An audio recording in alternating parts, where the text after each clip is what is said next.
Hello, I am Rowena Hicks, and today we're going to be talking about how to return back to school, or to any job actually, after a season of burnout. It may be for you 2 weeks you're returning back after, or it may be 2 months or longer.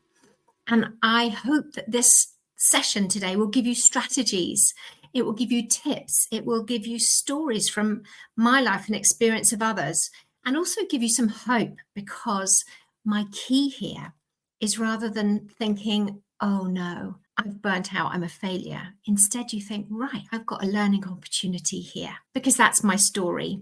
So let me tell you a little bit about me, because I had a season of 6 months off school with what I now see as burnout. Doctors couldn't work out what was wrong with me. It came out as chronic back pain. But eventually I had some help from a doctor in the States who helped me to let go of some of the people pleasing and the striving, the drivenness and the workaholicness, and a bit of self-awareness perhaps. And I started gradually to get better. I went back to work. Problem was, I knew no one had been doing my job in that time. I knew the work hadn't been done. So what I did is I launched back into my job, trying to compensate for the guilt I felt at letting down my team. Oh my goodness, what a mistake that was, because I couldn't cope, could I? I was recovering from the burnout, and at the same time I was trying to do extra because I felt such shame. And I felt so bad for my colleagues. They'd all had to step in and help me. The irony is, of course, I step in to help others when they're off sick, and I don't mind. Yes, it's a push, but I don't mind, because we're all human. That's what we do for our team, isn't it? But that was my experience. And I think when I see my colleagues coming back after a time, and when I speak to teachers and leaders coming back after a time off with that guilt and that shame, and that also that feeling of loss. Who am I without being able to go into school every day?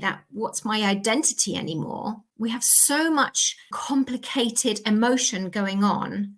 We need to simplify, and we need to think, right. So rather than thinking, oh no, this has been so awful, and often this period of being at home, having burnt out, stress, work-related stress, whatever you want to call it, I don't even know what your words are, but they come with such negative emotion. So when you do go back, it's often not in a very hopeful mindset. It's often not feeling great, I'm back, I can do this, I'm strong, because you're going back often very quickly and you're not quite strong and well. So today, my challenge is to try and show you how this is an opportunity for you to grow, because it has been for me. And actually, it's been a bumpy journey for me. So I'm not saying it's easy, but really it's about doing a little bit of work on yourself to see that you can do it. You can become a better version of you, because you've had to stop. You've had to accept all those emotions, really tough emotions. Many of us see it as a failure. I certainly did. I saw myself as an absolute failure because I've burnt out twice. But really, can we see it in a different light? So how do we return back? Do you still feel that you're not good enough? Have you been offered a phased return? Because you're not going to be able to be 100% everybody and everything and yourself. It's just not going to be possible. And that is sometimes the realities for it, isn't it? So let's have a think quickly. Let me just brainstorm a few things. I've obviously written a book, Teach, Flourish, Thrive, and this has lots of strategies in it.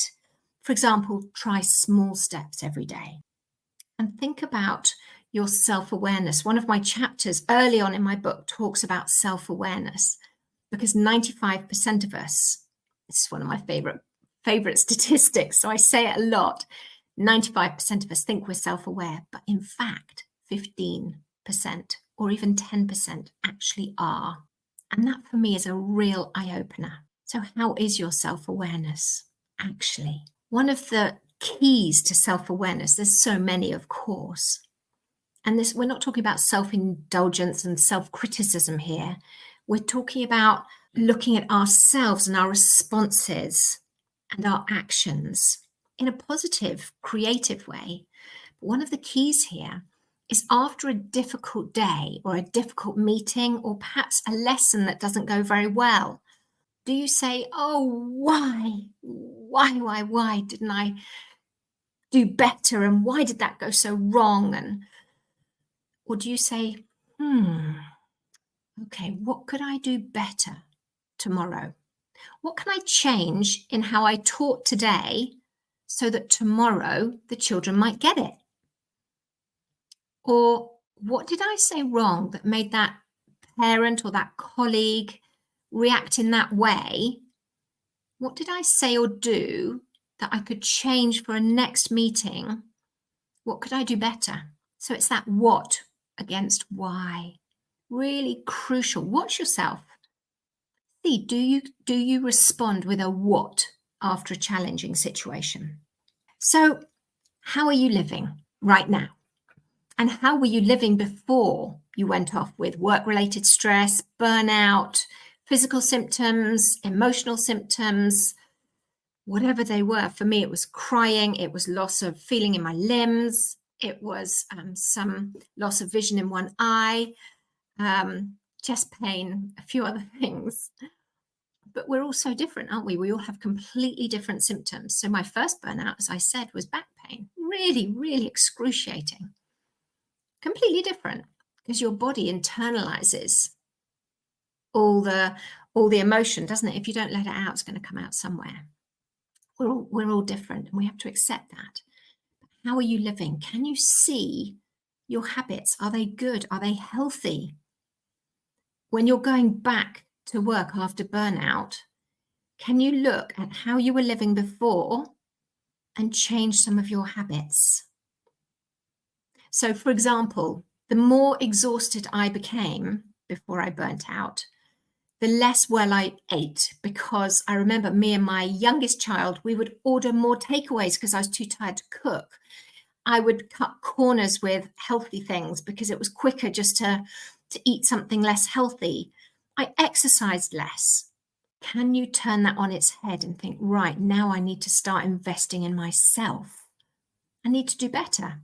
I remember my eldest son said to me one day, it's really annoying. He said, oh, Mum, you're so tired. Why don't you go for a swim? And I said, it's 6 or 7 p.m. I don't know. I just want to sit in front of the telly. I'm exhausted and I've got some marking to do. He said, Mum, go for a swim. You'll feel better. Anyway, he's very bossy. So off I went. And I felt so much better. I came back energized. He was right. I don't know how that works, but it does. So I do it now. When I get super tired, I go for a swim or a walk, go into nature, whatever it is for you. It might be something completely different that fills your tank, maybe going for a coffee with a friend. Everything is valid, depends on you. Maybe get an extra long night's sleep. So how do you return after burnout? You're going to need to be kind to yourself. Because if you launch back in the same way you were working and living before the burnout, you're going to go back into the same place, aren't you? Because something needs to change. We need to learn to recover and to do life a bit differently. Because we know that chronic stress conditions show up physically in our body, right? And it shows up uniquely. Even, amazingly, if you love your job. I absolutely was passionate about every job I have. I've never not enjoyed a job. There's been ups and downs of bits in the job, but I love my job, always have. Whether it was a teacher, a specialist teacher, whether it was teaching Senko's doing their master's modules, their NASCO courses, or as a deputy head, it didn't really matter what I was doing, training. I loved it all, every part of it, and yet I still burnt out. It's so annoying. One of the big challenges for me was learning to rest, because I thought that by stopping, I would recover. So I tried binge watching telly. I tried reading a book. I tried just stopping. I tried mad cleaning. Didn't really work for me. It wasn't what healing rest actually means, because really what we need to be doing is we need to be doing a little bit of investing in ourselves in order to heal. Now, for me, that one of the keys was journaling. Because if I look back at when I first burnt out and when I look back now, I'm amazed at actually where my mind was at that point, where my body was, and I can see the journey I've been on. I'm a fanatical journaler, which is why I'm creating a journal for teachers. It reminds me to be grateful for tiny things. It reminds me to look at how I was last week and actually where the victories were last week and how well I'm doing. Even if I have a dip, that's okay. Up I get again, and tomorrow's another day. But also I'm reading about changing my habits. I'm reading vociferously to try and learn a new way to do life. Should I set goals? Should I not set goals? Should I have a to-do list? Should I not have a to-do list? And I've read different authors saying different advice. Read it all and see what works for you. I've tried different things, and some things work for me and some things don't. And frankly, life is bumpy. I've got 4 children. I've got 2 amazing, beautiful elderly parents. All need different things from me at different times. And of course, my friends do. And you've got exactly the same. So what is it that is going to help you? This is about you investing in yourself. Now, a really helpful thing I read from Dr. Cloud is he said it's okay to put yourself first. And he asks if we're agreeing to do something because of guilt. Is it external pressure or is it fear? We need to reevaluate. Now, I am a terrible person about saying yes to things when I shouldn't. And I think a lot of school staff are, because we're all whizzing around, chaos reigns, so much to do, demanding children, expectations. Yeah, I don't need to say anything more, do I? So it's difficult to say no when the person asking you, is also struggling with their load. So what do? Do we say yes because of guilt or external pressure? So can you pause and say to yourself, do I need to say yes to this? And how can I gently, kindly, firmly say no? Or right now I can't. Is it guilt that is making you say yes? That's a really big challenge for me personally. So I'm learning from that one. So we've talked about how to rest. We've talked about, are you saying yes because of guilt? But really, if you're going back, I spoke to a lovely teacher who was going back to work, I think this week, and we talked about some things that she could put in place. So let's get real and practical. She was going to have a chat with her boss, the head teacher, and make a plan. And I suggested she went in with some ideas, but also ask the head teacher what their priorities were. So they both feel like they've got agency. So it's not just one of you who's prescribing to the other. So if you're a leader, please hear that, because we need to be heard as teachers.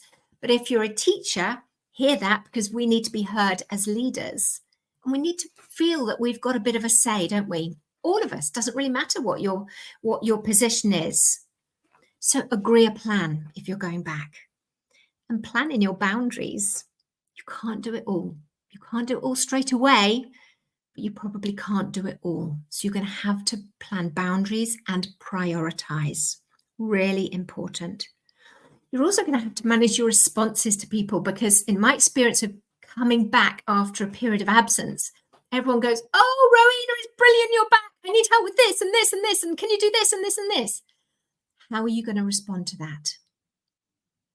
Because we're only responsible for our own responses, remember. That person is responsible for their response. So if you say, I'm really sorry, I can't do that this week, but I will put it on my list for next week. They may get quite angry or frustrated, but that is not your problem. This is about your boundary and you maintaining a response that aligns with your values and your plan that has been agreed. So this is managing your expectations of yourself and of others. There's a lot in here, isn't there? Remember to journal. I've got a sample of my journal that's coming out soon on my website. So do grab it if that would help. And you can try that and use it as an idea, a pattern of how to keep journaling, if it helps you. The other important thing I would say that's really helped me is make sure around you that you have set yourself up with a couple of friends or family who are willing to go through this journey of the new you with you and to stand around you and protect you in it, so that you can scream at them or laugh with them or cry with them or ask them, have I got this wrong? So you've got some sort of sounding board there for you. Yeah. The connections you make are really important. Maybe you'll have a colleague or two in school who you can do that with, or at work. And please remember to keep exercising, eating healthily even, things like that. Looking after yourself. Your sleep routine is so important. Yeah. I wish you well if you're returning after burnout. And if you're working with someone who's returning after burnout, and this isn't your stage, but you're helping someone else, I hope you hear some of this, because there's such a lot of shame and guilt and pain attached with returning after a time off with a stress-related issue. However body linked it is, it's really difficult. So be kind to yourself if that's you, or be kind to the other person if you're supporting them. I hope this helps someone. Thanks for listening. I hope you took something of value from today. If you want to connect, I'm at rowenahicks.com, or I have a Facebook group, which is Preventing Teacher Burnout. So I look forward to connecting to you at one of those.